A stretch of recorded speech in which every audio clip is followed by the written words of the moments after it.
Before Io became a royal funeral rite, it was something older, deeper, and more sacred. Io began as an orisha procession, a ritual system rooted in spiritual authority, discipline, and sacred movement within Lagos. It was not created for entertainment. It was not a street carnival. It was a controlled spiritual performance tied to the Adamu Orisha tradition. Everything changed in 1854. In that year, Lagos was under the reign of Oba Dosunmu. His father, Oba Akintoye, had passed on, a moment of profound political and spiritual consequence. The death of a king in Yoruba cosmology is not merely biological. It is a transition, a passage between realms, and such a passage required more than mourning. It required sacred structure. Oba Dosunmu made a historic decision. To honor his father, he organized a grand Io performance, the first deliberate use of Io as a royal rite to mark the transition of the Lagos Oba. This was not accidental, it was intentional. It fused kingship with sacred procession. It was during this same period that the Adamu Orisha play was formally relocated to Asale Eka, the spiritual and political heart of Lagos. By situating the ritual there, the ceremony moved closer to the throne itself.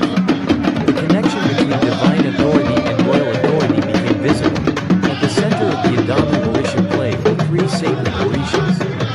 Adimu, the most revered and most forbidden, Onike, and Olobi. These orishas were not performers. They were embodiments of spiritual force. Their movement required protection. Their appearance demanded order, and so protection became necessary. To safeguard the orishas during procession, a special security formation was established. It was led by Kehinde Ojo Onion, a commanding and disciplined figure whose authority shaped early Io structure.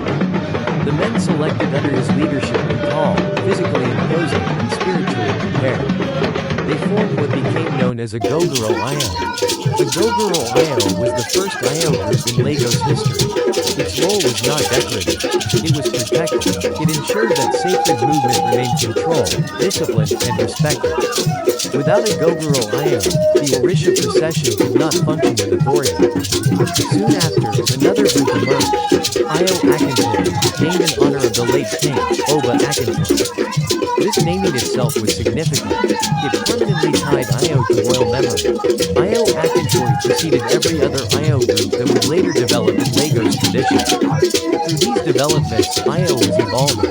What began strictly as Orisha ritual was now becoming intertwined with monarchy. At the center of this transformation stood Kehinde Ojo Onion, regarded as the Olori Io, the supreme head of the Io institution in his era. His leadership stabilized structure. His authority preserved sacred discipline. In 1874, he died, but his death did not weaken the institution in shape. Instead, it deepened it. Kehinde Ojo Onion possessed a tiger skin crossback, a symbol of leadership, ritual authority, and protective power. After his passing, this object was not discarded. It was deified. From that act emerged Orisha LABA.